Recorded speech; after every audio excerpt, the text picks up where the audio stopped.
Bismillahirrahmanirrahim. Assalamualaikum warahmatullahi wabarakatuh. Alhamdulillahi rabbil alamin. Nahmaduhu wa nasta'inuhu wa nastaghfiruh wa natubu ilaihi wa na'udzu billahi min syururi anfusina wa min sayyiati a'malina. Man yahdihillahu fala mudilla lahu wa man yudlil fala hadiya lahu. Asyhadu an la ilaha illallah wahdahu la syarika lah wa asyhadu anna Muhammadan abduhu wa rasuluhu la nabiyya wa la rasula ba'dahu, amma ba'd. Ma'asyiral muslimin dan muslimat rahimani wa rahimakumullah. Alhamdulillah, kita kembali bersyukur kepada Allah Subhanahu wa taala atas semua nikmat yang Allah berikan kepada kita semua, terutama nikmat bisa salat maghrib berjamaah, kemudian menunggu salat isya dengan pengajian yang semoga Allah Subhanahu wa taala jadikan apa yang kita lakukan pada kesempatan kali ini sebagai sebuah perbuatan yang bisa ikhlas karena Allah Subhanahu wa taala, dan semoga Allah jadikan apa yang kita lakukan pada malam hari ini dalam rangka menuntut ilmu yang semoga Allah jadikan ini sebagai jalan kemudahan kita untuk masuk ke dalam surganya Allah Azza wa Jalla. Amin ya rabbal alamin. Masyarul muslimin dan muslimat rahimani wa rahimakumullah. Kita akan masuk ke dalam masih dalam pembahasan terkait dengan kitab atau ringkasan dari kitab Ad-Da' wa Ad-Dawa, dan insyaallah malam hari ini adalah bagian yang terakhir. Alhamdulillah, semoga mudah-mudahan malam ini bisa kita selesaikan kitab Ad-Da' wa Ad-Dawa ini. Dan di bagian terakhir Ibnu Qayyim al-Jauziyah menyebutkan beberapa hal masih terkait dengan al-mahabbah, masih terkait dengan rasa cinta. Beliau menyebutkan al-farqu bainal mahabbatil mahmudati wal mahabbatid dharrati. Ada perbedaan yang mendasar antara rasa cinta yang akan mendatangkan kebaikan dan rasa cinta yang akan mendatangkan kemudaratan. Jadi kalau kita bisa bagi secara garis besarnya, rasa cinta itu bisa mendatangkan kebaikan bagi seorang hamba, bisa juga mendatangkan keburukan bagi seorang hamba. Beliau mengatakan wal mahabbatu laha atharun wa tawabi'u wa lawazimu wa ahkamun. Dan rasa cinta itu memiliki bekas. Begitu pula tawabi', memiliki segala sesuatu yang akan mengikutinya di belakangnya. Walawazim, dan segala macam konsekuensi, wa ahkamun, dan juga hukum-hukum, ya. Sawa'an kanat mahmudatan aw madhmumatan, baik itu rasa cinta yang akan menimbulkan sesuatu yang terpuji ataupun yang menimbulkan sesuatu yang tercela.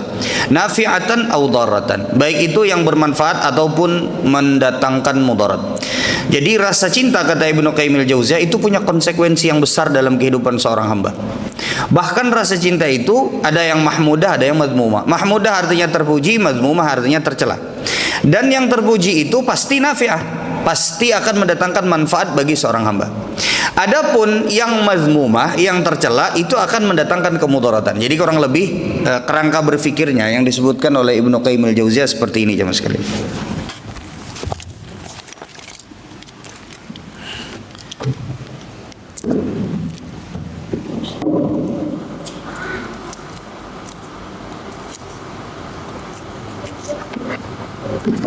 Jadi Ibnu Qayyim al-Jauziyah ini menjelaskan bahwa kita itu tidak mungkin lepas dari yang namanya rasa cinta. Semua kita itu ditakdirkan memiliki rasa cinta, disadari ataupun tidak disadari.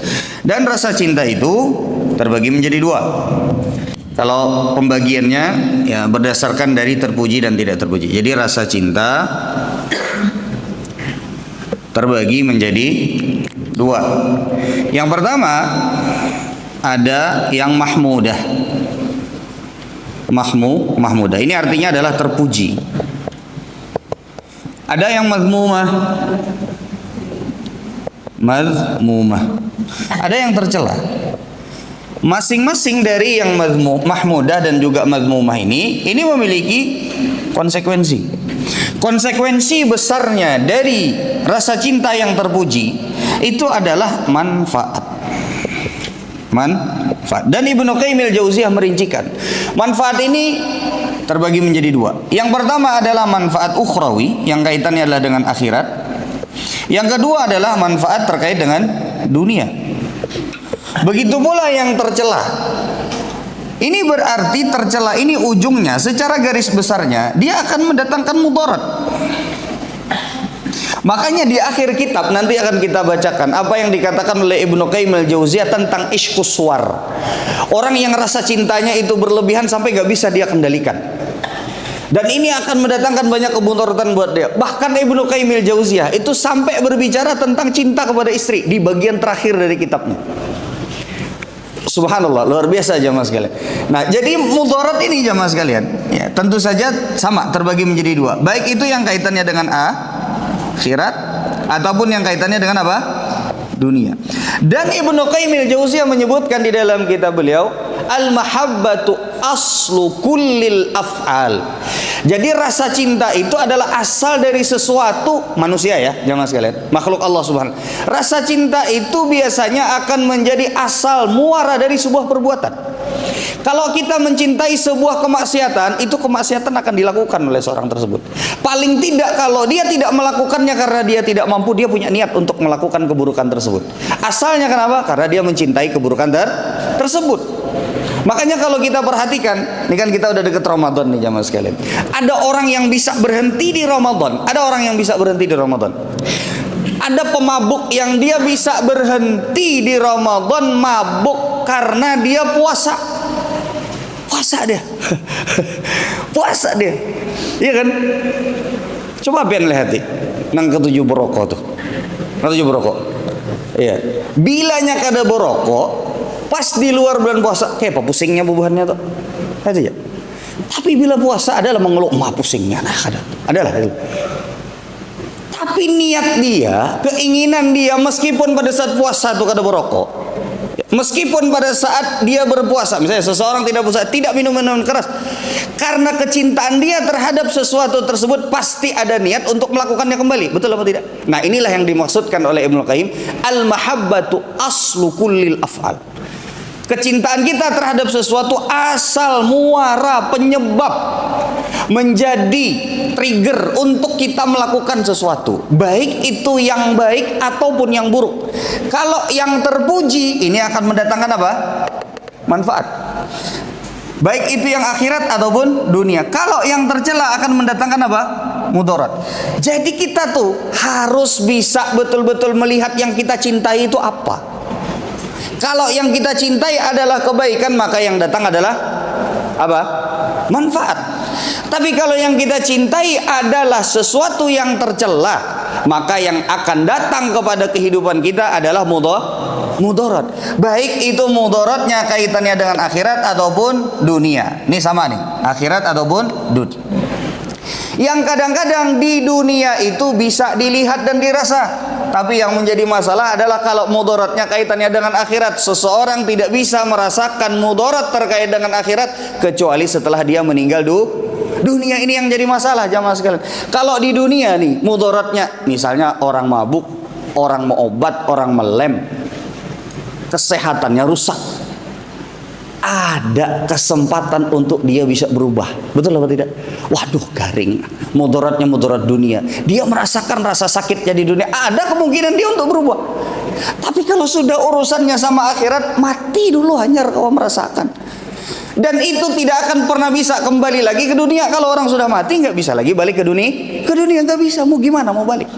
Ada banyak sekali diceritakan oleh Allah Subhanahu wa taala di dalam Al-Qur'an, orang-orang yang meninggal dunia, wafat, mati, menyesal terhadap apa yang dia lakukan dalam kehidupan di dunia, baik itu kemaksiatan atau kesempatan berbuat baik yang mereka tinggal, ya, atau kesempatan berbuat baik yang mereka tinggal, yang kemudian mereka minta balikin lagi ke dunia untuk supaya mereka bisa melakukan kebaikan tersebut. Tapi apakah bisa balik?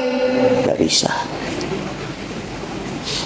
Akan bisa ya mas sekalian. Makanya Ibnu Qayyim nulis ini untuk supaya kita ingat-ingat, hati-hati dalam mencintai sesuatu, karena ujungnya bisa jadi mudarat, bisa jadi manfaat. Sudah bisa dimengerti sampai sini jamaah sekalian? Baik. Ini peringatan keras jamaah sekalian untuk kita.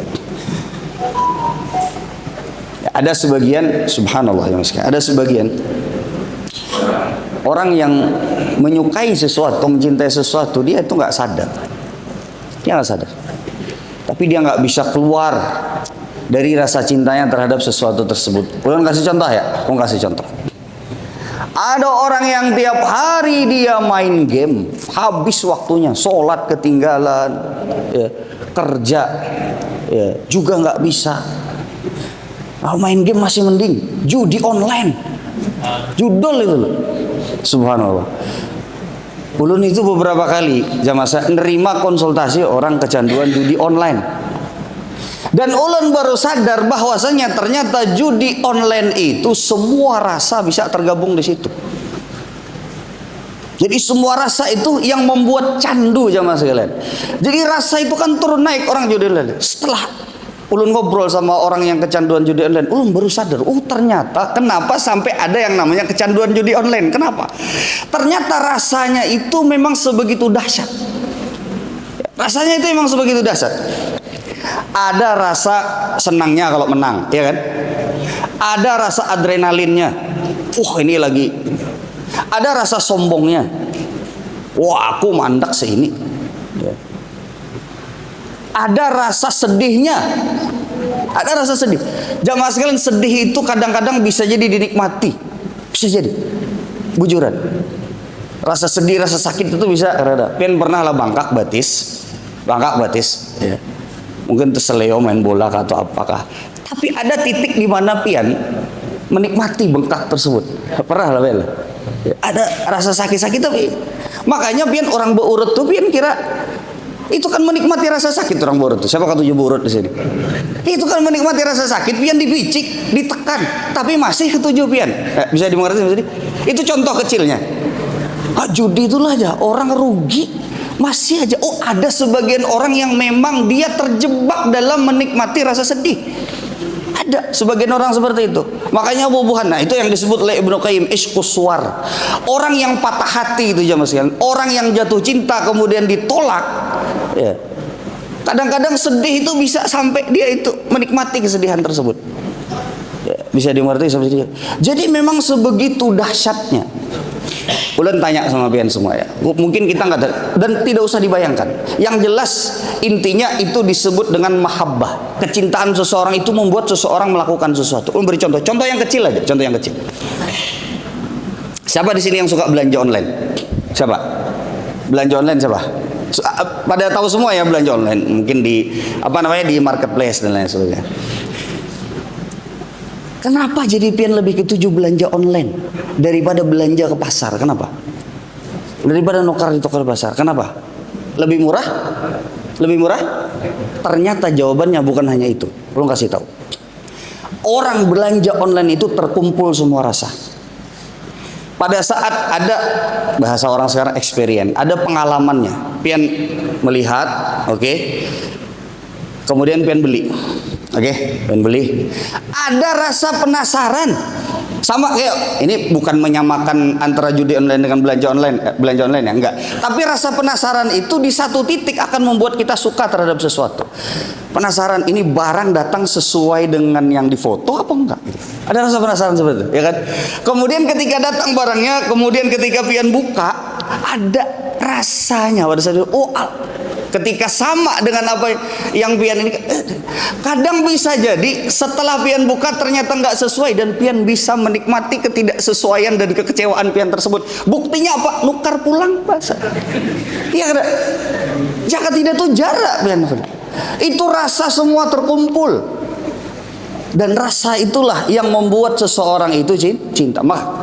Ada orang yang belanja itu dia kadang-kadang nggak niat belanja, dia jamaah sekalian, dia nggak perlu, nggak butuh sama barang itu, tapi karena dia lihat, wah lucu nih, wah bagus nih, cantik nih, kapan-kapan kita pakai ya, tukar dulu, tukarnya. Karena adanya rasa cinta terhadap proses belanja sampai dia nerima barang tersebut. Ya sudah, bisa dimengerti sampai sini jamaah sekalian. Nah inilah tadi jamaah sekalian, rasa cinta itu aslu kullil af'al. Kata Ibnu Qayyim, aslu kullil af'al. Jadi asal dari setiap perbuatan yang mendasari rasa cinta, mendasari setiap perbuatan makhluk. Sudah, ini normalnya. Kita melakukan sesuatu karena kita suka. Dan kadang-kadang prosesnya untuk kita menyukai sesuatu tersebut kita nggak sadar. Dah, bisa dimengerti sampai sini jamaah sekalian? Baik. Kemudian jamaah sekalian, Ibnu Qayyim al-Jauziyah, ini bisa dimengerti ya, bisa dipahami ya. Baik. Kemudian yang berikutnya, jadi pian belanja online itu bukan cuma karena murah aja. Bahkan ada bisa jadi pian belanja itu ya kadang-kadang yang di offline itu lebih murah daripada yang online, tapi pian sudah nggak peduli lagi. Saya mengerti jadi sudah nggak peduli lagi. Kenapa? Karena tadi adanya muncul rasa cinta, senang terhadap pengalaman tersebut. Ada macam-macam rasa, penasaran, sedih, ya, sedih, senang. Ketika misalnya barangnya datang, ketika misalnya ternyata barangnya bagus. Ya ini ori kah, ada ori kah? Penasaran sampai datang barangnya. Oh ternyata ori, senang. Nah, jadi rasa itulah ya, yang membuat kenapa sampai sebagian dari kita itu ya bisa dibilang sangat suka belanja online. Baik. Kemudian ulun berusaha untuk mendekatkan apa yang disampaikan oleh Ibnu Qayyim dengan sesuatu yang relate dalam kehidupan kita ya. Dalam kira-kira yang kita alami setiap hari lah. Amun kada pian nang katujuk itu, bini pian biasanya yang katujuk itu. Jadi kalau pian rasa kenapa nih ada tiap hari paman paket harus datang paket, dikit-dikit paket. Ya itulah mungkin yang dirasakan oleh istri pian. Baik. Kemudian yang berikutnya. Nah, jadi sebagaimana dikatakan oleh Ibnu Qayyim di sini beliau tegaskan lagi. Wa kama annal mahabbata wal iradata, sebagaimana yang telah disampaikan sebelumnya, al mahabbah yaitu rasa cinta, kecintaan, kesukaan terhadap sesuatu, wal iradah dan keinginan, aslu kulli fi'lin, asal dari setiap perbuatan. Fahiya aslu kulli dinin sawa'an kana haqqan am batilan. Dan kata Ibnu Qayyim al-Jauziyah, yang demikian itu adalah asal dari setiap agama. Baik itu agama yang hak ataupun agama yang batil, ya, ataupun agama yang batil. Fa inna ad-dina huwa minal a'malil batinati wadh-dhahirah. Karena sesungguhnya yang namanya agama, kepercayaan, keyakinan, ya semua pasti akan ada ya membuat seseorang melakukan sesuatu. Itu dasarnya adalah dari batin yang akan nanti tercerminkan dari zahirnya. Nah, wal mahabbatu wal iradatu aslu dzalika kullihi, dan al mahabbah rasa cinta, kemudian al iradah keinginan, asal dari semuanya. Nah, wad dinu huwa ta'atu wal 'adatu wal khuluqu fa huwa ta'atul lazimatu daimah allati sarat khuluqan wa 'adatan. Makanya kata Ibnu Qayyim al-Jauziyah, kita itu kan di dalam agama ada yang namanya ketaatan. Ada yang namanya ketaatan. Bahkan al-adah, kebiasaan seseorang itu bisa jadi menjadi sebuah ibadah. Kebiasaan. Taat. Contoh misalnya sholat. Itu kan ketaatan. Ya. Contoh adat yang bisa menjadi ibadah. Tidur. Kalau pian niatkan untuk beristirahat supaya kuat sholat malam, itu jadi kebaikan. Kemudian wal khuluqu, dan juga akhlak yang baik. Ya, akhlak yang baik. Nah, kemudian yang berikutnya. Nah, ini sudah selesai sampai di sini. Kemudian setelah itu beliau menyebutkan lagi, ya, wa nakhtimu al-jawaba bi faslin muta'alliqin bi ishqis suwar. Nah, ini. Jadi kata Ibnu Qayyim al-Jauziyah, ini Ibnu Qayyim al-Jauziyah mulai menebak-nebak ini orang yang bertanya di awal kitab yang kita bahas. Ini kira-kira penyakitnya apa? Ibnu Qayyim al-Jauziyah mulai menebak-nebak ini orang kayaknya di bagian terakhir kitab ini. Beliau mulai meraba-raba. Kayaknya jawaban Ibnu Qayyim al-Jauziyah mengarah kepada tebakan Ibnu Qayyim al-Jauziyah bahwa orang tadi masalahnya di syahwat dan rasa cinta. Nah, makanya di akhir Ibnu Qayyim al-Jauziyah menyebutkan wa nakhtimul jawab, dan kita tutup jawaban dari pertanyaan yang sepanjang dari awal pengajian kita sampai terakhir bi faslin muta'alliqin bi ishqis suwar, dengan pasal atau dengan pembahasan yang terkait dengan cinta kepada selain Allah Subhanahu wa taala, yang cinta tersebut dirasa dan diletakkan melebihi batasnya. Artinya cintanya berlebih-lebihan. Inilah yang disebut oleh Ibnu Qayyim al-Jauziyah dengan ishq suwar. Dan ishq suwar itu nggak bagus ya mas. Maksudnya begini, suwar itu ishq itu artinya cinta yang berlebihan. Suwar itu adalah gambaran. Jadi kalau kita mau terjemahkan, kita dekatkan bahasanya dengan bahasa kita, itu adalah cinta buta atau cinta mati. Jadi selalu terbayang siapa yang dia cintai. Makan di piring ada muhanya. Solat nih di tempat sujud ada muhanya, bayang-bayang di pikiran. Ya. Di WC ada juga muhanya. Di semua tempat dia lihat dan dia bayangkan mukanya. Inilah yang disebut dengan ishq suwar. Makanya ulun sering sampaikan jamaah sekalian, kalau orang udah suka, udah jatuh cinta, ya, itu sandalnya aja tahu. Sandalnya aja nya tahu. Kada usah di sepeda motor, kada usah di mobil, itu bisa dihafal ya. Sandalnya aja nya tahu. Oh, ini sandal. Hadir di pengajian di Masjid Al-Muttaqin, berarti ulun ke Al-Muttaqin terus. Seperti itu. Baik, misalnya, ini misalnya saja. Baik. Kemudian setelah itu, beliau mengatakan, wa ma fihi minal mafasidil ajilati wal ajilah wa in kanat adhafa ma yadhkuruhu dzakir. Bahkan bisa jadi orang yang cinta berlebihan terhadap sesuatu, terhadap makhluk Allah Subhanahu wa taala sampai melampaui batas, itu bisa jadi yang dia rasakan lebih daripada yang dirasakan oleh si penanya. Nah, ini Ibnu Qayyim al-Jauziyah sudah mulai meraba-raba ini penyakit yang bertanya ini kayaknya di sini. Sehingga beliau berani mengatakan bisa jadi ya, orang yang kena penyakit ishqus suwar atau ishqus suwar ini bisa lebih sakit, lebih menderita, lebih sulit untuk keluar dari kemaksiatan tersebut melebihi si penanya. Fa innahu yufsidul qalba bidzat, karena sesungguhnya membayangkan, karena sesungguhnya melihat yang dia cintai pada setiap segala aspek kehidupan dia itu merusak hati dan membuat seseorang lalai dari Allah Subhanahu wa taala. Itu jemaah sekalian. Dan itu bukan hanya kepada manusia, bisa jadi kepada benda dan barang. Pian saking cintanya kepada mobil atau sepeda motor atau kepada handphone, itu terus yang pian pikirkan. Saking cintanya kepada merek, saking cintanya kepada brand, itu terus yang pian pikirkan. Tidak mesti manusia jemaah sekalian, tapi ini juga bisa berlaku kepada barang dan benda yang kita miliki atau yang ingin kita miliki. Fa innahu yufsidul qalba bidzat, karena sesungguhnya yang demikian itu akan merusak hati. Fa idza fasadal qalbu fasadatil iradatu wal aqwalu wal a'mal. Apabila hati sudah rusak karena tadi ishqus suwar, berlebihan mencintai sesuatu, kata Ibnu Qayyim al-Jauziyah, fasadatil iradat, maka keinginan-keinginannya akan rusak. Wal aqwal, kata-katanya juga akan rusak. Wal a'mal, dan amalan-amalannya juga akan rusak. Wa fasada nafsut tauhid kama taqaddam, bahkan tauhidnya bisa hancur gara-gara hal tersebut. Nah, ini jemaah sekalian. Jadi mulainya itu dari apa tadi? Rasa cinta.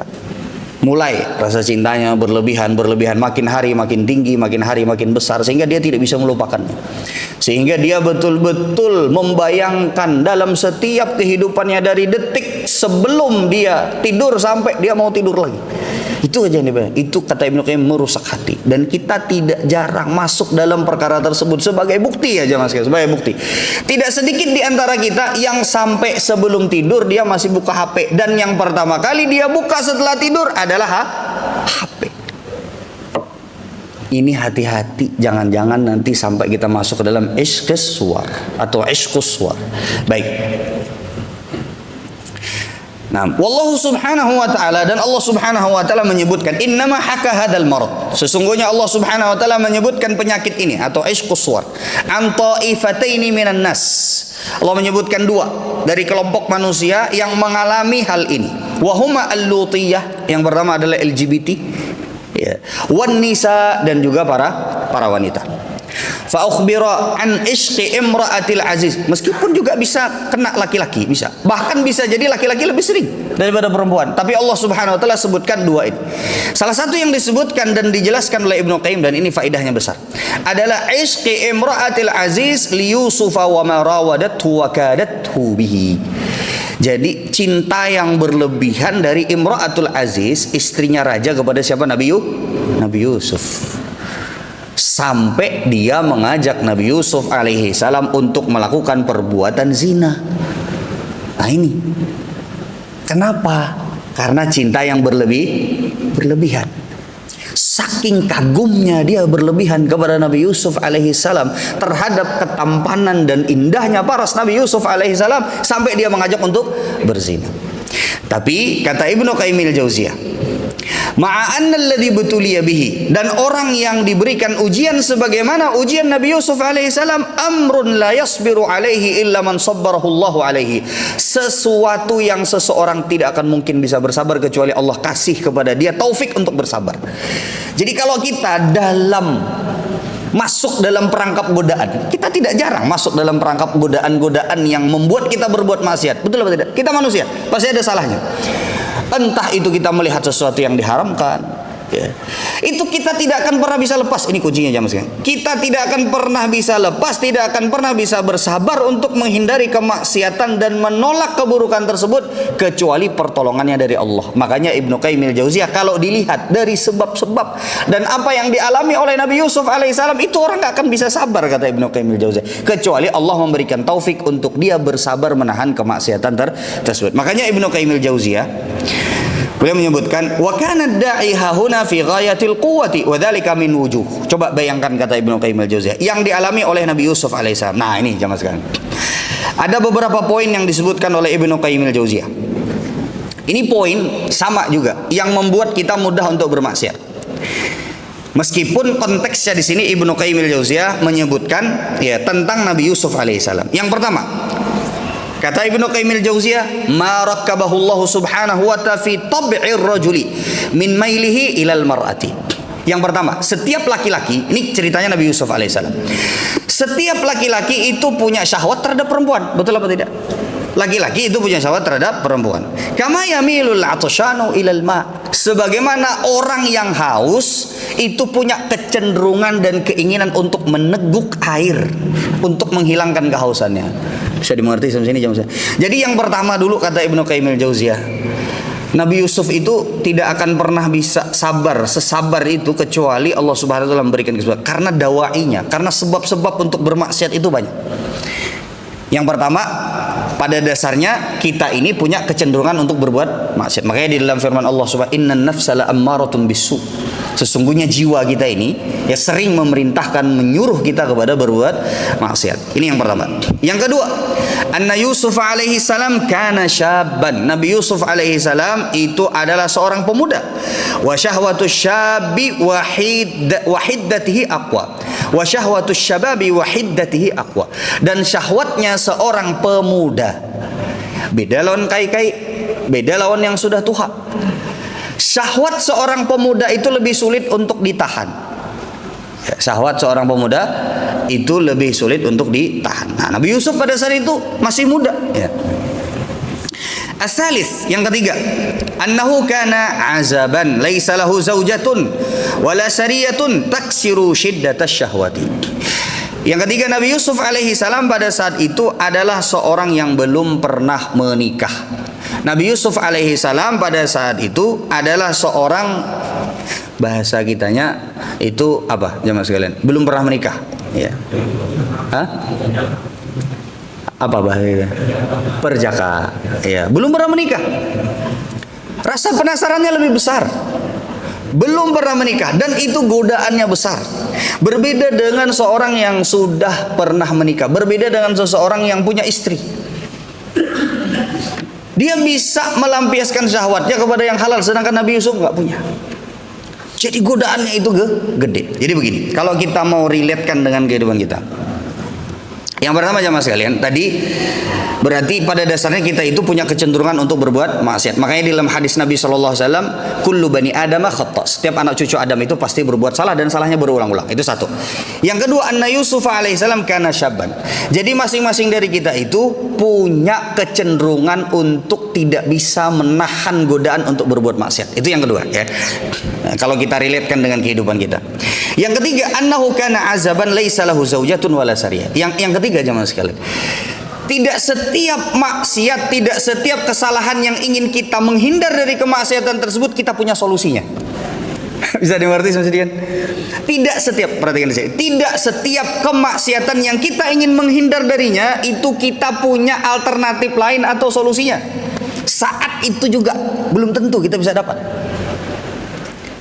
Makanya Nabi Yusuf alaihissalam pada saat itu belum punya istri. Kalau punya istri bisa lari kepada istrinya. Saat itu digoda oleh Imra'atul Aziz, istrinya raja, ya, untuk berzina. Dan beliau tidak punya alternatif, tidak punya jalan lain. Ini kan godaannya besar jamaah sekalian. Iya kan? Nah, ini pelajaran buat kita semua. Bahwa orang yang sabar itu belum tentu dia bisa dapat solusi saat itu. Dan orang yang sabar itu, yang mau meninggalkan kemaksiatan, tidak mesti harus mendapatkan solusi pada saat itu. Ada orang sekarang berkutat dalam riba. Terus dia bilang, solusinya apa Ustaz? Kalau saya meninggalkan riba. Lalu bagaimana saya mencari nafkah? Bagaimana saya memberikan makan kepada anak dan istri saya? Ya, kan begitu biasanya. Akhirnya nggak ditinggal-tinggal jamaah sekalian. Harus ada solusinya dong. Nggak mesti jamaah sekalian. Ini pelajaran yang disebutkan oleh Ibnu Qayyim al-Jauziyah. Kadang orang itu meninggalkan maksiat, solusinya itu belakangan. Tapi Allah pengen lihat dulu kita betul nggak, serius nggak dalam hijrahnya kita. Godaan untuk kita kembali kepada keburukan itu banyak dan kita belum tentu dapat solusinya jamaah sekalian. Ya. Makanya jamaah sekalian rahimani wa rahimakumullah, sekali lagi, bertaubat kepada Allah itu tidak mesti harus menunggu solusi. Ini pelajaran penting dari apa yang disampaikan oleh Ibnu Qayyim al-Jauziyah. Yang keempat, annahu kana fi biladi ghurbatin. Ibnu Qayyim al-Jauziyah itu kalau mau berzina nggak ada yang tahu. Fi biladi ghurbatin. Beliau di tempat yang orang-orang banyak nggak kenal sama beliau. Bisa dimengerti sampai jam. Jadi orang itu akan lebih cenderung bermaksiat kepada Allah Subhanahu wa taala kalau dia tidak dikenal dan kalau tidak memiliki tanggung jawab terhadap orang lain. Oke. Bisa dimengerti sampai sini. Jadi kalau pian misalnya ada kekawanan pian, ada keluarga di kampung di sini misalnya kan. Habis.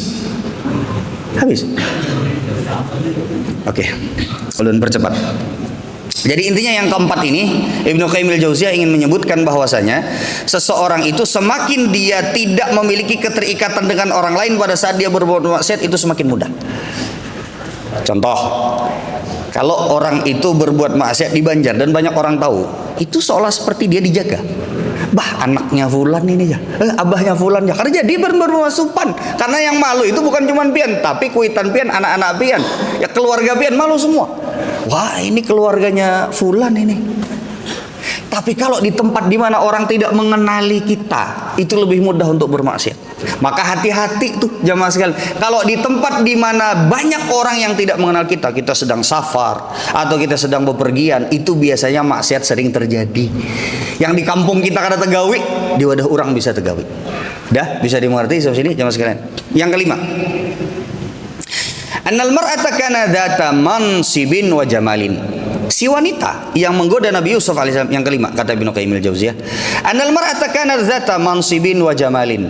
Si wanita yang menggoda Nabi Yusuf alaihissalam itu memiliki kedudukan yang tinggi, wa jamal, dan juga memiliki paras yang cantiknya luar biasa. Adakah istri raja itu kada cantik? Istri raja loh jamaah sekalian. Ya. Maka ketika godaan itu, ini kan punya kedudukan, ya. Kemudian juga punya apa? Punya paras yang cantik. Kalau kita relatekan dengan kehidupan kita, tidak jarang kemaksiatan itu adalah sesuatu yang sempurna kalau kita lakukan. Kesempatan yang besar. Dan sayang kalau mau ditinggal, tapi disitulah ujiannya. Bisa dimengerti sampai sini, jamaah sekalian? Ada orang yang dia bisa bertahan. Kalau ditawarin korupsi 10 juta, dia bisa bertahan. Tapi kalau ditawarin 1 miliar, wah gede nih, gak bisa bertahan ya. Nah itulah, semakin besar kemaksiatan itu, semakin besar kecenderungan kita untuk melakukan hal tersebut. Tapi semakin kita bisa bersabar, semakin besar pula pahala yang kita dapatkan. Sudah bisa dimengerti? Yang keenam, annaha ghairu mumtani'atin wala abiyah. Jadi istri raja tersebut ya justru yang mengajak Nabi Yusuf alaihissalam untuk berzina. Jadi kadang-kadang maksiat itu bisa jadi, kalau kita mau relatekan dengan kehidupan kita, dia nggak menahan diri, dia malah yang ngajakin Nabi Yusuf alaihissalam. Perhatikan jamaah sekalian.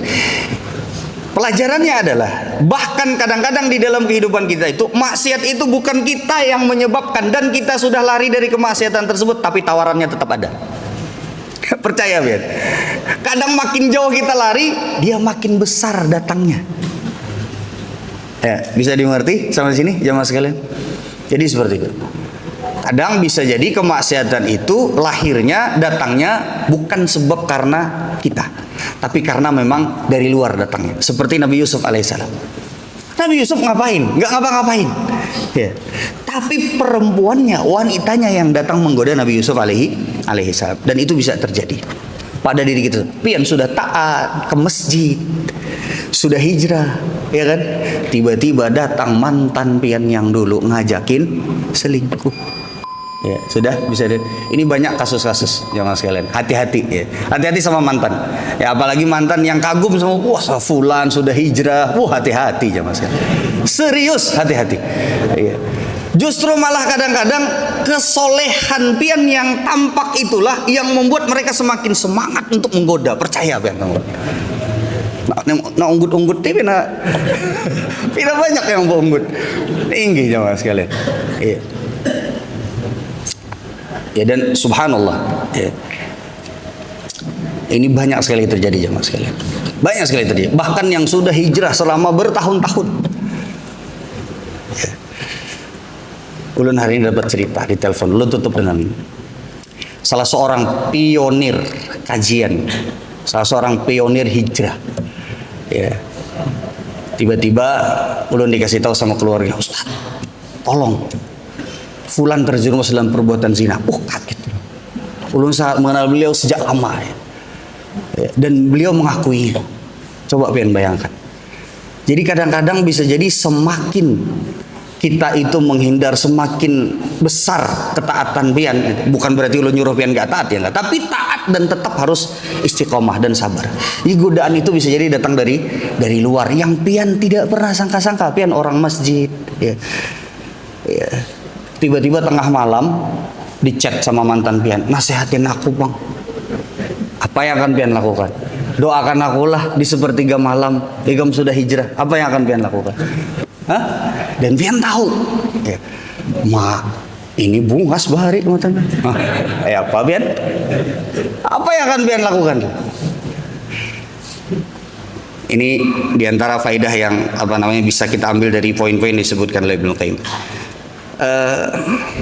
Ibnu Qayyim menyebutkan ada sekitar 13 ya, ada sekitar 13. Kita sebutkan berapa tadi? 5 apa 6 ya.